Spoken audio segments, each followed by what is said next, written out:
Good morning students. तो जैसा कि आप जानते हैं कि फिर से विंटर वैकेशन की जो छुट्टी है वो बढ़ा दी गई है। तो आज हम लोग फिर से अपने ऑनलाइन क्लास को आगे बढ़ाएंगे और हम लोग जो बचा हुआ चैप्टर 7 हिस्ट्री का जो बचा हुआ पोर्शन है उसको ऑनलाइन के माध्यम से ही पूरा करेंगे। कुछ बच्चों का कहना था कि सर उसको कंप्लीट कर दीजिए, तो हम उसको ही कंप्लीट करने वाले हैं। तो हम लोग देखने वाले हैं पीर्स एंड टेम्पल। तो हमारा जो टॉपिक होगा आज का वो होगा पीर्स एंड टेम्पल। इसके नोट्स हमने पहले ही कंप्लीट करवा दिया है, तो हम लोग आज नोट्स को नहीं बस इसको टॉपिक को समझने वाले हैं कि जो पीर्स एंड टेम्पल है वो क्या कहता है। ठीक है, तो हमने पहले ही बताया कि पीर जो है, पीर ये कोई पर्शियन शब्द से यानी पर्शियन वर्ड से एक डिराइव्ड वर्ड है जिसका मतलब होता है ए होली मैन और अ मुस्लिम सेंट। आप लोगों को पता ही है पीर क्या है सर। पीर जो है एक डिराइव्ड वर्ड है। ये क्या है सर? एक डिराइव्ड है। कहाँ से? ये डिराइव्ड है सर पर्शियन लैंग्वेज से। कौन सी लैंग्वेज से? पर्शियन लैंग्वेज से, जिसका मतलब होता है अ होली मैन और अ मुस्लिम सेंट। तो इसके बारे में हमने अच्छे से चर्चा की क्लास में। आज हम इसको थोड़ा सा पढ़ेंगे आखिर एनसीईआरटी क्या कहता है। तो चलिए हम लोग शुरू करते हैं। आप लोग अपनी किताब का पेज नंबर जो पुरानी वाली किताब है उसका 132 निकाल लेंगे, और नहीं तो आप टॉपिक सिंपली निकाल लेंगे जो नई वाली किताब है उससे। फ्रॉम द 16th सेंचुरी यानी 16वीं शताब्दी के बाद से people began to migrate in large number from the less fertile western Bengal to the forested and marshy area of south eastern Bengal. अब आप देखिएगा, मान के चलिए कि आपका एक बंगाल है, ये एक बंगाल। तो बंगाल को हमने दो भागों में बांटा। ये वाला जो पार्ट था ये वेस्ट बंगाल हो गया और ये वाला पार्ट है ईस्ट बंगाल। देखिए लोग जो थे वो वेस्ट बंगाल से क्या कर रहे थे, इधर की तरफ माइग्रेट कर रहे थे। लोग जो थे इधर की तरफ माइग्रेट कर रहे थे। अब आप कहिएगा सर क्यों माइग्रेट कर रहे थे? तो माइग्रेट करने का जो सबसे बड़ा कारण था वो ये था कि ये जो ईस्ट बंगाल था ये मोर फर्टाइल इलाका हुआ करता था। यहाँ की जो फर्टिलिटी थी वो ज़्यादा थी, यानी जो मोर फर्टाइल था, यहाँ पे जो प्रोडक्शन था यानी प्रोडक्शन जो था वो ज़्यादा होता था। आपको पता ही है कि लोग वहाँ ज़्यादा रहना पसंद करते हैं जहाँ की फर्टिलिटी ज़्यादा अच्छी हो। ठीक है, यानी कि लोग वहाँ पे ज़्यादा प्रेफर करते हैं रहना जहाँ की फर्टिलिटी अच्छी हो, जहाँ पे आसानी से सब कुछ अवेलेबल हो। तो ये जो लोग थे वो वेस्ट बंगाल से ये ऊपरी हिस्सा है, ये जो है ऊपरी हिस्सा है और ऊपरी हिस्सा में कम खेती होती है। और ये जो है ईस्ट बंगाल वाला ये मार्सी इलाका हुआ करता था, मार्सी एरिया हुआ करता था। और मार्सी एरिया होने के कारण इसकी फर्टिलिटी क्या थी? ज़्यादा थी। आपको पता है कि इसी ईस्ट बंगाल में आपका सुंदरबन डेल्टा है, जिसके बारे में हम लोगों ने पहले चर्चा किया है, जहाँ पे गंगा और ब्रह्मपुत्र दोनों मिलती है। और जब दोनों मिलेगी तो फर्टिलिटी रेट क्या होगा? सीधी सी बात है, ज़्यादा होगा। तो वही बात है कि यहाँ के जो लोग थे वेस्ट बंगाल के वो ईस्ट बंगाल की तरफ शिफ्ट करने लगे थे। ठीक है, आगे चलते हैं। एज दे मूव्ड ईस्टवार्ड, वो जैसे जैसे ईस्टवार्ड की तरफ बढ़े they clear forest and cross the land under rice cultivation. तो सही बात है, जैसे जैसे वो बढ़ेंगे तो क्या वो फॉरेस्ट को काटेंगे? नहीं, बिल्कुल काटेंगे। काटने का मुख्य रीजन क्या है? तो काटते इसलिए थे ताकि कल्टीवेशन अच्छा से हो, राइस का प्रोडक्शन अच्छा से हो। ठीक है, ग्रेजुअली धीरे धीरे local communities of fisher folk and shifting cultivator often tribal merge with the new communities of peasant. अब देखो ये लोग गए और यहाँ पहले से ही कौन लोग रह रहे थे? यहाँ पहले से ही ट्राइबल रह रहे थे, यहाँ पे पहले से ही ट्राइबल्स रह रहे थे। यहाँ पर पहले से ही कौन रह रहे थे सर? तो यहाँ पे शिफ्टिंग कल्टीवेटर रह रहे थे। यहाँ पे कौन रह रहे थे? Tribals plus shifting cultivator. Again shifting cultivator. और इधर से कौन गए? तो सर इधर से गए पीजेंट्स। इधर से कौन आए? वेस्ट बंगाल। तो वेस्ट बंगाल से कौन आए? सर इधर से आए पीजेंट। देखो जब तीनों जब मिल जाएंगे तो तीनों मिल जाएंगे तो एक नई कम्युनिटी बनेगी कि नहीं बनेगी? आप लोग बताइए, क्या यहाँ पे एक नया समुदाय नहीं बनेगा? और यही नया समुदाय जो था जिसमें पीजेंट, ट्राइबल, शिफ्टिंग कल्टीवेटर ये सारे थे जो एक साथ मिल करके एक नया कल्टीवेशन क्या करते हैं? तैयार करते हैं। आगे चलते हैं लोग। This coincided with the establishment of the Mughal control over Bengal with their capital in the heart of the eastern delta at Dhaka। और इसका एक परिणाम ये हुआ कि जो मुगल्स थे उन्होंने अपनी राजधानी कहाँ बनाई? इसी ईस्ट बंगाल के ढाका में। क्योंकि उस समय ढाका हुआ करता था, आपको पता है उस समय ये पूरा जो था वो अखंड भारत हुआ करता था और यहीं पे एक जगह था जिसका नाम है ढाका। तो ढाका में ही मुगल ने अपना क्या बनाया? ढाका में मुगल ने अपना कैपिटल बनाया। मुगल जो थे उन्होंने अपना कैपिटल क्या किया? शिफ्ट कर लिया ढाका। ढाका कहाँ था? ईस्ट बंगाल। ठीक है, Official and functionary receive land and often set up mosques that serve as center for religious transformation in this area. और जितने भी ऑफिसेस वगैरह थे, जितने भी फंक्शन थे, जो रिसीव लैंड थे, ये सब यहीं पे शिफ्ट किए जा रहे थे।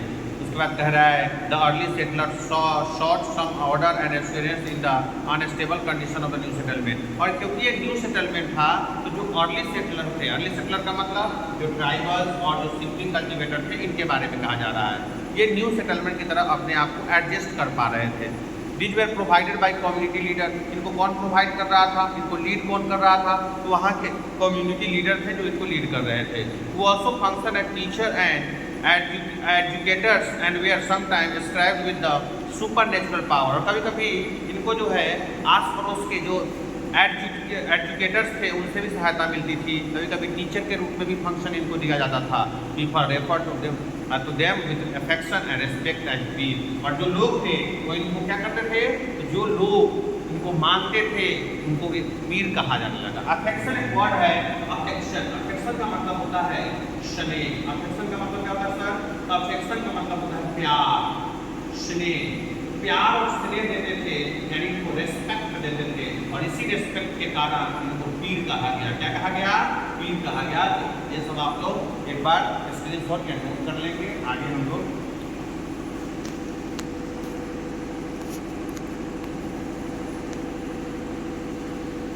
हम लोग आगे बढ़ते हैं और एनसीईआरटी का अगला जो पैराग्राफ है उसको पढ़ते हैं। This term included saint or Sufis and other religious personality, daring colonizer and defiant soldier। जो सोल्जर थे उनके बारे में भी हम ले सकते हैं। Various Hindu and Buddhist deity and even animistic spirit। Animistic का मतलब क्या होता है? एनिमिस्टिक का मतलब होता है वैसा लिविंग सोल, यानी वैसी आत्मा जो जीवित आत्मा हो, और किसमें हो तो प्लांट में हो, और किसमें हो सर तो ऑब्जेक्ट में हो। ठीक है ना? यानी प्लांट को ये लोग ज़्यादा पूछते थे। जो प्लांट थे, जो पौधे थे, जो लिविंग प्लांट थे, इनको ये लोग अपना आत्मा एनिमिस्टिक स्पिरिट कहते थे। द कल्ट ऑफ पीर, जो पीर का जो समुदाय था, become very popular and their shrines can be found everywhere in Bengal. एक और शब्द है श्राइन्स, SHRINES। श्राइन्स का मतलब होता है मंदिर। श्राइन्स का मतलब क्या होता है? मंदिर। दूसरे शब्द में कहिएगा तो इसको हम लोग तीर्थ स्थल कहते हैं। श्राइन्स का मतलब क्या होता है? मंदिर या तीर्थ स्थल, मंदिर या तीर्थ स्थल इसको कहते हैं। तो ये जो तीर्थ थे जो धीरे धीरे क्या हो गए, पॉपुलर हो गए, और पॉपुलर होने के बाद जो मंदिर की संख्या थी, यानी तीर्थ स्थल की जो संख्या थी, वो धीरे धीरे बढ़ती गई। तो भारी सी बात है कि जैसे ही तीर्थ की संख्या बढ़ेगी, तीर्थ स्थलों और मंदिरों की संख्या में धीरे धीरे क्या होगी सर, बढ़ना शुरू हो जाएगी। ठीक है, आगे हम लोग चलते हैं, देखते हैं नेक्स्ट लाइन एनसीईआरटी का क्या कहता है। आगे कह रहे हैं Bengal also witness a temple building spree from the late 15th century. अगर बात करें हम लोग 15वीं शताब्दी के लास्ट में, तो वहाँ पर भी बंगाल ने विटनेस किया है बहुत सारे टेम्पल बिल्डिंग को। यानी टेम्पल बिल्डिंग की संख्या जो थी वो धीरे धीरे बढ़ती जा रही थी, विच culminated in the 19th century। और सबसे ज़्यादा हमको 19th century में देखने को मिलता है। We have seen chapter 2 and 5 that temples and other religious structure were often built by individuals or groups who were becoming powerful। देखिए ऐसा नहीं था कि टेम्पल को केवल वही लोग बना सकते, तो टेम्पल था इसको कोई भी बना सकता था, चाहे वो इंडिविजुअल था, इंडिविजुअली कोई बना सकता है। आप भी देखिएगा गाँव देहात में भी इंडिविजुअली कोई अपना टेम्पल बनवाता है, या फिर कम्युनिटी के द्वारा चंदा वगैरह मान करके इकट्ठा करके भी बनाया जाता है। तो टेम्पल जो थे वो इंडिविजुअली भी कोई बनाता था या फिर कम्युनिटी के द्वारा भी बनवाया जाता था। लेकिन इसका जो प्रचलन था, यानी मंदिर बनवाने का जो प्रचलन था, वो धीरे धीरे बढ़ता जा रहा था। आगे देखते हैं हम लोग। To both demonstrate their power and proclaim their piety. ठीक है, ये सब चाहते थे अपना अपना क्या करना, पावर को शो करना, इसलिए मंदिर का खूब निर्माण कर रहे थे। क्योंकि देखो हमने पहले भी बताया है कि मंदिर का संबंध सीधा सीधा पावर से है। अगर आप मंदिर बनवाते हैं तो जितने भी लोग वहाँ पूजा करने आएंगे सब आपके क्या हो जाएंगे सर, सब आपके भक्त हो जाएंगे, सीधी सी बात है। सब आपका नाम जपेंगे, नाम लेंगे। ठीक, आगे Many of the modest brick and terracotta temple in Bengal were built with the support of several low social groups। अब low social group क्यों कहा गया है? low social group का मतलब है वैसे लोग जो सोशली क्या थे, तो बैकग्राउंड, सोशल बैकग्राउंड से आते थे। सोशल ग्रुप के द्वारा बहुत सारे मंदिरों का निर्माण करवाया जाता था, यानी करवाया गया था।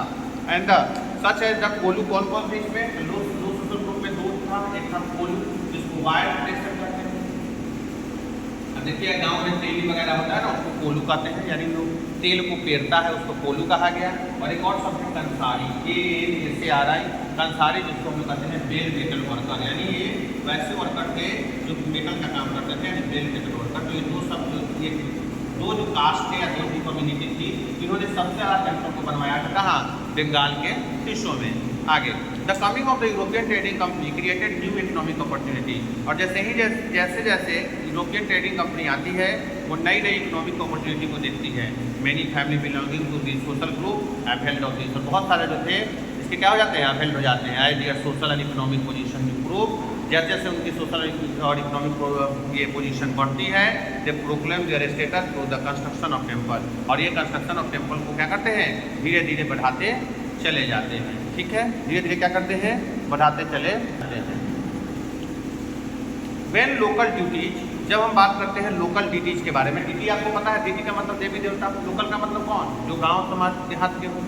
Once worshipped in thatched huts in village, जब इनको एक छोटे से मंदिर में या फिर छोटे से एक झोपड़ी में पूजा जाता था। देखिएगा आप पहले का मंदिर जो था ना, वो छोटा छोटा झोपड़ी की तरह हुआ करता था। आज देखिएगा बड़े बड़े जो टॉल टावर थे, 3 मंजिला, 4 मंजिला, 5 मंजिला में मंदिर बनाया जाता है, ऐसे शेप का होता है मंदिर। धीरे जाएगा ऊपर, नीचे नीचे बेस क्या होगा, बेस फैलता जाएगा, और उसका जो क्या बोलते हैं, उसका जो टॉप होगा वो क्या होगा, धीरे धीरे पास आता जाएगा। तो इस तरह का बिल्डिंग आप देखते होइएगा एज ए टेम्पल के रूप में। The temple began to copy the double roof, फिर डबल रूफ आया, ठीक है, 2 चल्ला जिसको कहते हैं, फिर 4 रूफ आया जिसको 4 तल्ला कहते हैं।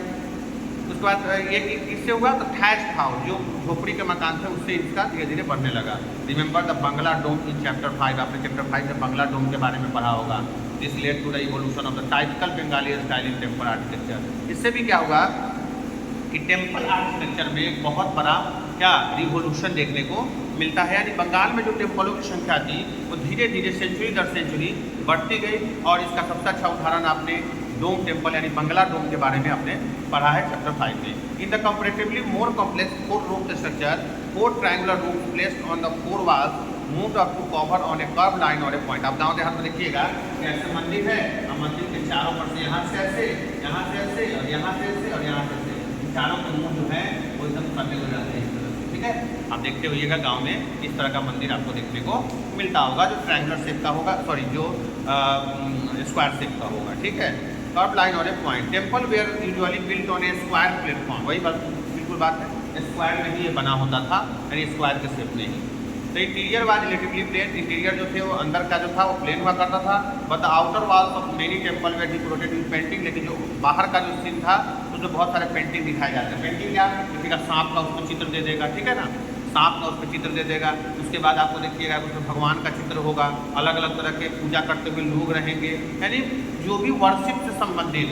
अब देखिएगा शंकर भगवान का खास करके, शंकर भगवान की जितनी भी मूर्ति है उसमें देखिएगा सांप जरूर रहेगा। क्यों, सांप आपको पता ही है कि सांप शंकर भगवान का क्या था, तो उनके साथ ही रहने वाला एक ये है, तो सवारी ही है मान के चलिए। तो उस तरह से वो उसका चित्र वहाँ पे पेंटिंग के जरिए दिखाया जाता था। ठीक है, in some temple particularly Vishnupur in the Bankura district, Bankura district का विष्णुपुर जो है बंगाल में, यहाँ पे खास करके ऐसा देखने को मिलता है। Such decoration reach a high degree of excellence, ऐसा करने से क्या होता है, तो मंदिर की जो प्रकाष्ठा है, मंदिर की जो गरिमा है वो बढ़ जाती है। पेंटिंग वगैरह करने से सीधी सी बात है, अब घर में पेंटिंग करते हैं तो मंदिर में भी कीजिएगा तो उससे और ज़्यादा अच्छा होगा। क्या, अगला जो लास्ट टॉपिक है आपका वो है फिश एज फूड। आज हम चैप्टर 7 को खत्म करने वाले हैं, तो अगला जो टॉपिक है वो है फिश एज फूड। ये फिश एंड टेम्पल आप कैसे समझ लिया, फिश मतलब क्या, फिश मतलब वो बॉडी है, टेम्पल मतलब क्या। बंगाल में बहुत सारा टेम्पल का कंस्ट्रक्शन किया गया, 7-10 साल के संख्या क्या होती चली गई, बढ़ती चली गई। ठीक है, आगे हम बात करेंगे। अब हमारा जो अगला टॉपिक होगा फिश एज फूड के बारे में, क्या होगा, फिश एज फूड। ठीक है, फिश एज फूड के बारे में हम बात करने वाले हैं। चलिए देखते हैं। Traditional food habits are generally based on locally available item of food. आपको सही सबसे बड़ी बात है कि बंगाल के लोग क्या खाएंगे, बंगाल में सबसे ज़्यादा क्या होता है, बंगाल का आपने पढ़ा है कि स्टेपल डाइट में क्या होता है, स्टेपल डाइट जो होता है वो rice and fish, rice and fish. तो वहाँ के लोग क्या खाएंगे, इसी बात में मछली खाएंगे, क्योंकि बंगाल जो है एक रिवराइट इलाका है, रिवराइट इलाका है, और रिवराइट में क्या होगा, रिवराइट प्लेन है, और रिवराइट प्लेन में क्या होगा, ज़्यादा मछली मिलेगा, और मछली मिलेगा तो क्या सभी लोग मछली खाएंगे, ये सभी लोग खाएंगे। तो देखते हैं क्या कह रहा है। Bengal is a riverine plain which produce plenty of fish and rice. इसलिए यहाँ पे दोनों होता है, क्योंकि आपको पता है कि मछली भी कहाँ रहेगी, पानी में, और सबसे ज़्यादा चावल भी कहाँ होता है, जहाँ पे वर्षा ज़्यादा होती है। Understandably these two items figure prominently in the menu of even poor Bengali. बिल्कुल सही बात है, जो गरीब से गरीब बंगाली भी थे उनके खाने में कम से कम 2 आइटम जरूर जाता था, राइस और फिश, क्योंकि ये इजीली अवेलेबल है, आसानी से मिल जाता है, सस्ता भी है, ठीक है, तो आराम से गरीब लोग भी खरीद सकते हैं। Fishing has always been an important occupation and Bengali literature contains several reference to fish। ठीक है, फिशिंग जो है हमेशा से एक महत्वपूर्ण ऑक्यूपेशन रहा है, और बंगाली लिटरेचर में हमने देखा है कि बहुत सारे फिश का भी कलेक्शन है। What is more terracotta plaque on the walls of temple and बिरहन Buddhist monastery depict scene of fish be dressed and taken to the market in basket. यानी फिश को सजा करके लिया जाता था। ऐसा देखा गया है टेक्स्ट में कि जो मछलियां हैं उनको अच्छे से सजा करके, आज भी आप चले जाइएगा जहाँ मछली बाजार हुआ करता है, तो वहाँ भी आप देखिएगा कि मछलियों को अच्छे से सजा कर रखा जाता है। तो सेम उसी प्रकार इसको बास्केट में मछलियों को अच्छे से सजा के रखा जाता था, और तब उसको मार्केट में ले जा करके बेचा जाता था। Brahmans were not allowed to eat non vegetarian food. जो ब्राह्मण्स हुआ करते थे उनको नॉन वेजिटेरियन फूड खाने का अलाउ नहीं था, लेकिन क्योंकि बंगाल जो है वहाँ पर फिश अच्छे से मिल पाता है, आसानी से मिल जाता है, और क्योंकि कुछ लोग ब्राह्मण ऐसे भी थे जो गरीब थे, और बताओ उनके लिए सब्जियाँ खरीद पाना क्या आसान था? नहीं था। तो ऐसे ब्राह्मण को बाद में अनुमति दे दी गई कि वो भी जा करके मछलियों को खरीद करके खा सकते हैं। But the popularity of fish in the local diet made the Brahminical authority lax and provision for the Bengal Brahman। The बृहद्धर्मा पुराना, याद रखिएगा ये बुक का नाम, ये एक टेक्स्ट है 13वीं सेंचुरी में, संस्कृत टेक्स्ट है। कहाँ से? तो बंगाल का। Permitted the local Brahman to eat certain variety of fish.